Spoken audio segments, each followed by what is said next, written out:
السلام عليكم ورحمة الله وبركاته. الحمد لله الذي بنعمته تتم الصالحات، والصلاة والسلام على رسول الله وعلى آله وصحبه ومن والاه. Amma ba'd. Sidang jemaah sekalian, insya-Allah pada pagi ini kita akan memperincikan keterangan ayat yang ke-8 dan keterangan ayat yang ke-9 yang telah pun kita baca pada pagi semalam. Jadi kita baca sekali lagi ayat yang ke-8.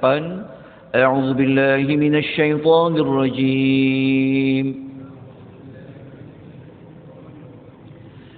إنا جعلنا في أعناقهم أغلالا فهي إلى الأذقان فهم مقمحون.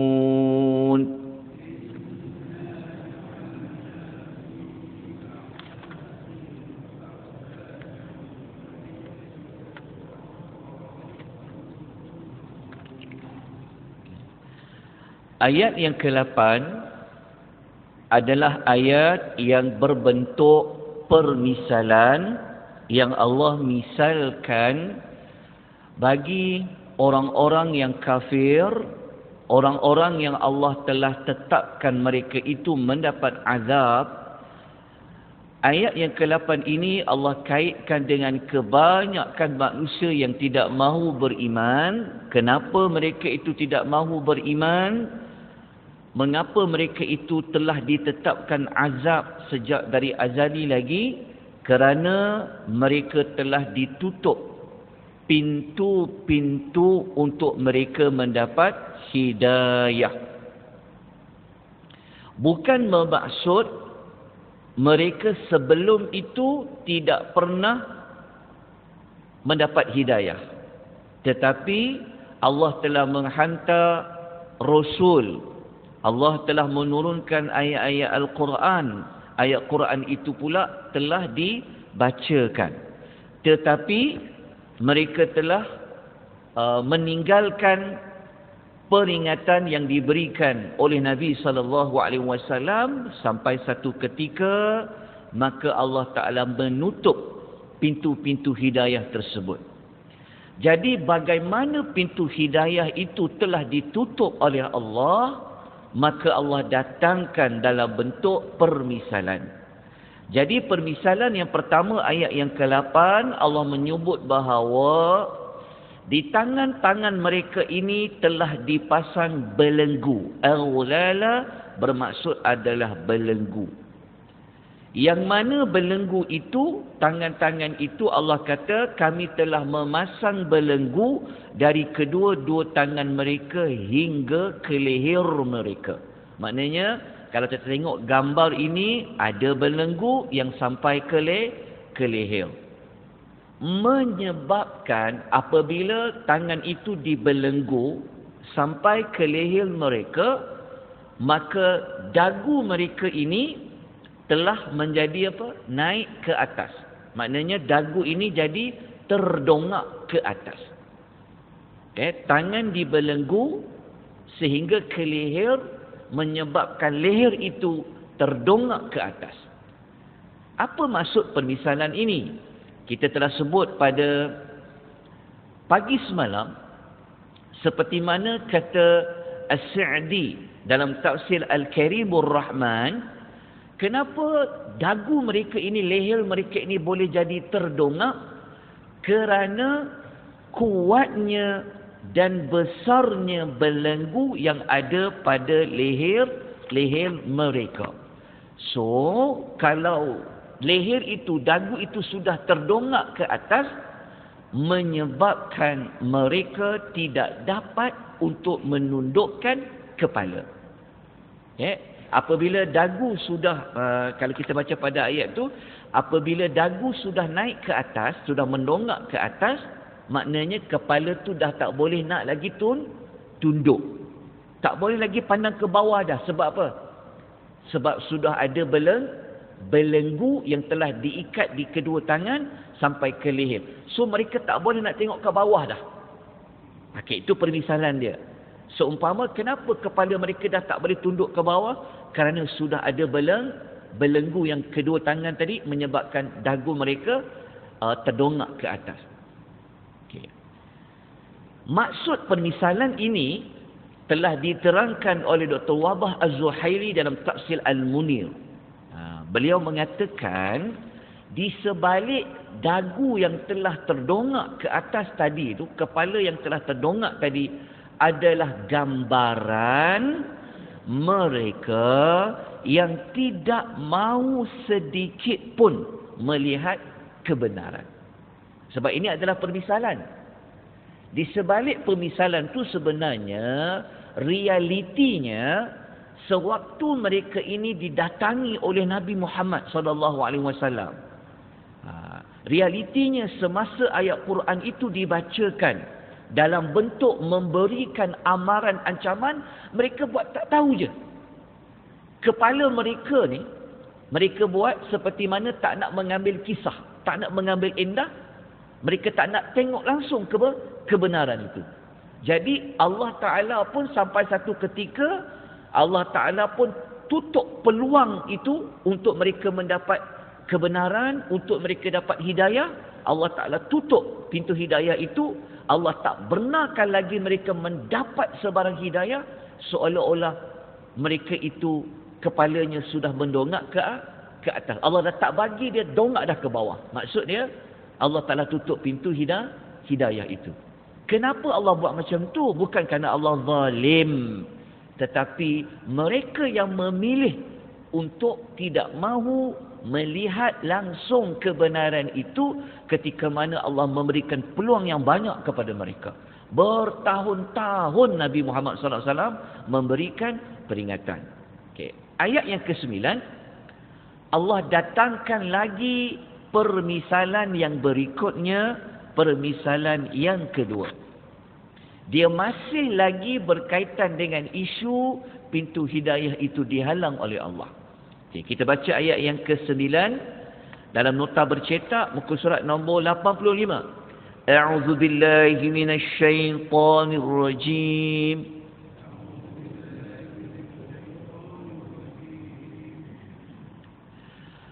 وَجَعَلْنَا مِنْ بَيْنِ أَيْدِيهِمْ سَدًّا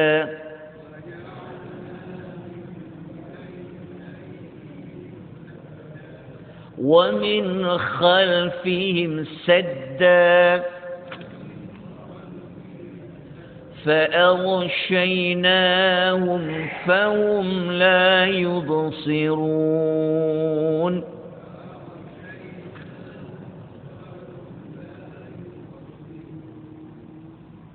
Ayat yang ke-9, Allah mengatakan waja'alna, dan kami telah jadikan min baini aidihim sadda, ada sekatan yang berada di hadapan mereka. Okey, ayat 9 ni tuan-tuan kena gabungkan dengan ayat 8. Kalau ayat 8 tadi mereka umpama kepala yang sudah terdongak ke atas, kenapa? Tangan mereka ada belenggu. Tapi bukan itu saja. Dekat depan mereka Allah letak sadda. Sadda tu adalah ada sekatan. Lepas tu dekat belakang mereka tadi, yang kepala dah terdongak tadi, tangan dibelenggu sampai ke leher tadi, dekat belakang mereka pun Allah letakkan sekatan. Maknanya nak ke depan ada sekatan, nak undur ke belakang ada sekatan. Bukan sekadar itu, fa'aghshaynahum, lalu Allah Ta'ala tutup apa? Allah Ta'ala menutup pandangan mereka, seolah-olahnya ada penutup di mata mereka. Okay. Apabila Allah buat macam tu, Allah kata fahum la yubsirun, maka mereka tidak dapat lagi untuk melihat. Sebab apa dah tak dapat melihat? Sebab mata telah ditutup. Nak ke depan ada sekatan. Nak ke belakang, ada sekatan. Nak tengok ke bawah, dah tak boleh. Sebab dagu sudah terdongak ke atas. Sebab ada belenggu. Okay. Ayat ini sebenarnya, ia ada persamaan maksud dengan ayat yang tuan-tuan biasa baca dalam suratul Baqarah ayat nombor 7. Kalau kita baca dalam suratul Baqarah, kita akan jumpa ayat yang Allah kata apa? Khatamallahu ala qulubihim wa ala sam'ihim wa ala absarihim ghishawah. Dalam surah Al-Baqarah, dia ada kaitan, dia ada persamaan dengan ayat nombor 9 dengan ayat nombor 8 surah Yasin. Allah kata Allah telah mematerikan kunci hati pendengaran mereka dan juga penglihatan mereka ada penutup. Dia sama maksud dia. Okey. Ayat yang ke-9 ni, kalau kita baca dekat situ, tuan tengok cuma dalam nota dan nota tuan-tuan ni dia terbalik sikit dia punya ayat tu kan. Yang keterangan ni, keterangan Dr. Wahbah Zuhaili. Jadi tuan-tuan kena betulkan sikitlah ulasan Dr. Wahbah tu pada ayat 9. Sebenarnya maksud ayatnya macam ni. Sebenarnya saya dah ubah tapi mungkin saya tak save tu. Okey. Tuan-tuan dengar saya ulas, nanti tuan-tuan betulkan. Kan sebab dalam nota bercetak tu dia macam terbalik sikit. Ya. Sebab ada sekatan Allah buat tu, sampai dia terbalik tulisan tu. Dia terbalik. Ayat dia macam ni. Ayat 9 ni kalau kita baca terjemahan mungkin kita macam lambat sikit nak faham. Sebab tu kita perlukan tafsiran ayat. Jadi Dr. Wahbah dalam tafsir Al-Munir, dia kata macam ni. Dia kata ayat 9 tu maksudnya Allah nak kata, kami jadikan mereka ini terhalang dari dapat iman. Maksud dia macam tu. Allah nak kata ayat 9 tu sebenarnya kenapa Allah sekat. Dekat depan ada sekatan, dekat belakang ada sekatan. Lepas tu mata mereka ditutup. Maknanya Allah Ta'ala nak sekat mereka ni. Allah nak halang mereka daripada mendapat cahaya iman. Kenapa Allah halang? Sebab nak ke depan tak boleh, nak ke belakang tak boleh, mata tertutup. Maka Allah halang mereka daripada dapat iman. Kenapa Allah tak bagi iman itu masuk pada hati mereka? Sebab apabila ada iman, mereka akan berubah. Mereka akan jadi bertambah baik. Tetapi kenapa Allah halang iman tu? Kenapa Allah halang hidayah tu pagi kepada mereka? Kita dah ulas pada pagi semalam. Sebenarnya bukan kerana Allah yang nak halang, tapi sikap mereka yang degil, sikap mereka yang pelbagai. Jadi dalam ulasan ni Dr. Wahbah kata macam ni. Kami jadikan mereka terhalang dari dapat iman oleh pelbagai sikap. Maksud macam tu. Oleh pelbagai sikap. Sikap apa? Sikap mereka yang keras, yang sombong, yang tidak sudi untuk menerima kebenaran. Yang keras tu maksudnya keras kepala. Yang sombong, yang tak mahu menerima kebenaran dan mereka tidak mahu tunduk kepada yang hak. Faham tak maksud dia? Maksudnya adalah bukan Allah saja-saja nak halang hidayah tu, iman tu masuk pada mereka. Tetapi mereka sendiri yang telah membina halangan itu. Mereka bina halangan tu dengan apa? Dengan mereka keras kepala. Mereka sombong. Mereka tidak mahu mengambil tindakan nak dengar. Ya, dengar, taat. Tak. Sebenarnya sikap mereka lah yang telah menghalang mereka mendapat iman. Mungkin surah Yasin ni dia tak banyak maklumat ni, tapi kalau tuan-tuan nak baca, tuan-tuan boleh baca surah Furqan. Kalau tuan-tuan baca surah Furqan, tuan-tuan akan dapati ada banyak cara macam mana mereka nak tolak Nabi Muhammad ni. Mereka cari hujah yang kau-kau punya nak halang Nabi ni. Tuan-tuan baca surah Furqan. Sebab itu dia ayat Quran ni tak semua maklumat Allah longgok dalam satu surah. Jadi nak tahu maklumat lanjut, macam mana mereka keras kepala ni? Macam mana mereka sombong? Macam mana mereka tak mau tunduk kepada yang hak? Kita kena baca surah-surah lain. Kalau kita baca surah Furqan, surah Furqan tu kita carilah ayat nombor 9, ayat nombor 10. Sampaikan mereka nak tolak Nabi Muhammad ni, kalau kita baca dia punya keras kepala, dia cakap macam ni. Dia kata, Muhammad, engkau ni macam kami juga Muhammad. Engkau makan, kami makan. Kau pergi pasar, kami pergi pasar. Sampai dia cabar, dia cakap apa? Dia cakap, Muhammad, kami takkan percaya engkau ni Rasul. Engkau boleh tak? Kalau kau nak kata engkau Rasul, bawa malaikat turun dengan kau. Kalau boleh, Allah itu sendiri datang kat kami. Kita percaya tak? Kita pernah jumpa tak ayat tu dalam Quran? Suatu kita hatam dalam Quran. Ada banyak tuan-tuan. Ada banyak surah. Dalam surah Al-Isra ada yang mereka sampai kata, kalau kita baca Al-Isra pun dahsyat juga. Dalam surah Al-Isra, mereka sampai kata, mereka minta macam-macam sampai mereka cabar Muhammad. Muhammad, mana azab yang kau ancamkan tu? Bawa turun Muhammad, bawa turun. Kalaulah langit ni boleh jatuh kepada kami berkeping-keping, silakan Muhammad. Dia punya, sebab tu dalam ayat Yasin ni mungkin kita tak nampak macam, tak nampak keras kepalanya orang musyrikin ni. Jadi kita kena baca dalam ayat-ayat yang lain. Saya cadangkan kita baca. Dalam surah Al-Isra ada, dalam surah Furqan Furqan tu kita boleh ambil ayat nombor 9 macam tu, kita akan jumpa. Lepas tu tuan-tuan baca juga dalam ada beberapa surah lain yang sampai mereka nak Allah Ta'ala jumpa dia orang sendiri. Ada tuan-tuan. Al-Furqan juga dalam ayat nombor 21, 22, 23 macam tu. Nanti kita sempat lagi buat tadarus, kita buka sekejap surah yang saya kata tadi tu. Surah Furqan, surah nombor 25. Al-Furqan, tuan-tuan tengok ayat nombor 9, 10. Lepas tu tuan-tuan pergi pada ayat nombor 21, 22, 23 macam tu. Kita akan jumpa. Sampai mereka kata apa? Selagi malaikat tak datang jumpa kami, selagi kami tak nampak Allah, kami tak akan percaya engkau Rasul. Sampai keras macam tu. Jadi sampai satu ketika, apabila mereka dah melampau-lampau. Kalau kita baca surah Furqan tu, Allah kata mereka ni dah jadi apa? Wastakbaru. Allah kata mereka telah menjadi sombong kepada diri mereka. Dan Allah kata Allah kata wa'atuan utu. Allah kata mereka telah menjadi melampau batas. Dalam bahasa Quran, Allah kata macam ni. Mereka ni dah melampau sangat. Macam tu. Ayat Quran tu kata macam tu. Akhirnya Allah Ta'ala matikan hati mereka. Hati mereka mati tu macam mereka bagilah nasihat macam mana pun tak terkesan dekat mereka. Maksudnya faham tak? Lepas tu Allah Ta'ala apa?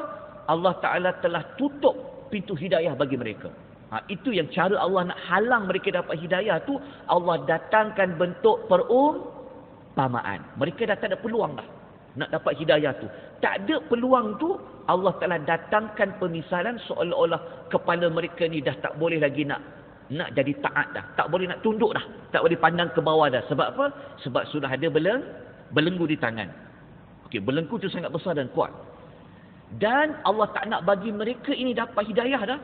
Maka Allah halang mereka dari segala sudut. Nak ke depan tak boleh, nak ke belakang tak boleh. Mata telah ditutup. Tapi kalau baca dalam surah Al-Baqarah tadi, telinga mereka pun Allah Ta'ala telah tutup. Tutup tu maksudnya cakaplah apa pun pada mereka.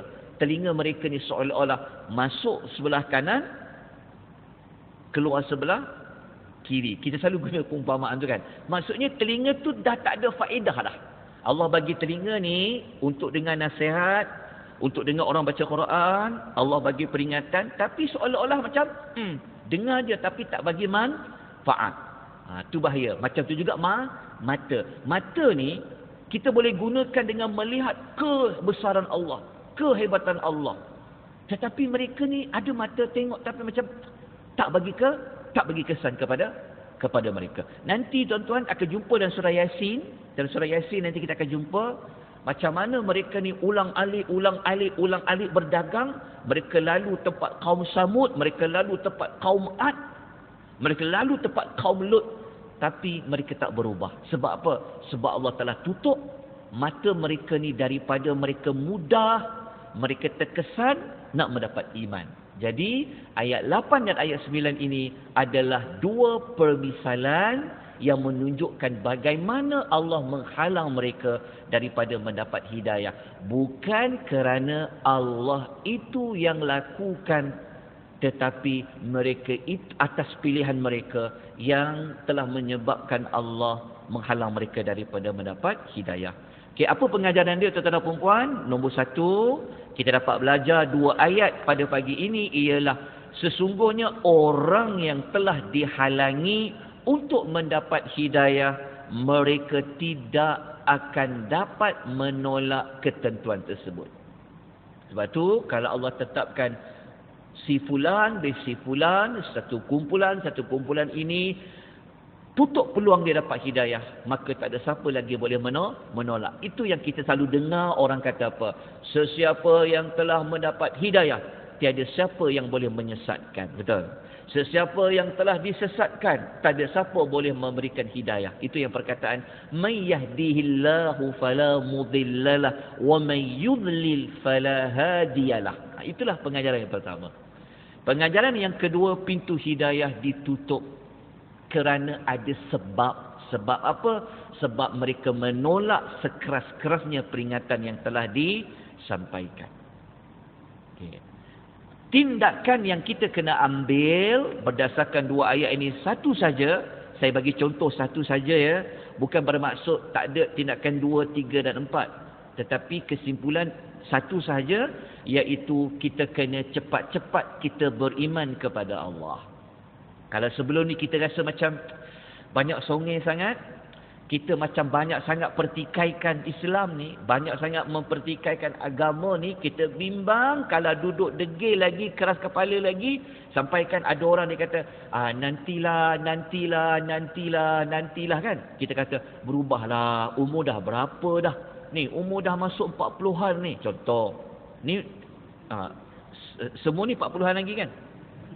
Kan, contoh. Dah umur dah masuk 50-an dah ni, nak masuk 60-an ni, dah lah, berubahlah. Kita bimbang kalau duk kata nanti, kita bimbang akhirnya Allah tutup pintu hati. Lepas tu Allah tutup telinga tu, Allah tutup mata tu daripada langsung mendapat hidayah. Okey. Jadi kesan daripada dihalang dapat hidayah itu nanti kita baca pada ayat yang ke-10 pada keesokan paginya. Jadi sebelum saya tamatkan tuan-tuan puan, dah 21 minit, lebih 1 minit. Okey, yang keterangan ayat ni tuan-tuan dapat tak? Yang terbalik tadi tu. Saya ulang sekali lagi ya untuk yang terakhir. Okey, ayat dia yang betul macam ni. Kami jadikan mereka terhalang dari dapat iman oleh pelbagai oleh pelbagai sikap. Oleh pelbagai sikap mereka yang sombong, keras kepala dan tidak sudi untuk menerima kebenaran serta tunduk kepada yang hak. Okey, dapat tuan-tuan pengulangan tu? InsyaAllah nanti saya akan edarkan nota soft copy PDF tu, nanti saya bagi yang terbaru. Lepas tu nota bercetak ni nanti tuan-tuan betulkan. Nanti tuan-tuan boleh tengok rakaman video yang Ajanua buat supaya tuan-tuan boleh betulkan. Moga-moga kita dapat manfaat. Mohon maaf tuan-tuan terlebih 2 minit. Kita jumpa esok pagi insya-Allah. Kita sudahi dengan tasbih kafarah dan suratul Asr. Subhanakallahumma wa bihamdika asyhadu an la ilaha illa anta astaghfiruka wa atubu ilaik. والعصر إن الإنسان لفي خسر إلى الذين آمنوا وعملوا الصالحات وتواصوا بالحق وتواصوا بالصبر وبلا التوفيق والهداية والسلام عليكم ورحمة الله وبركاته.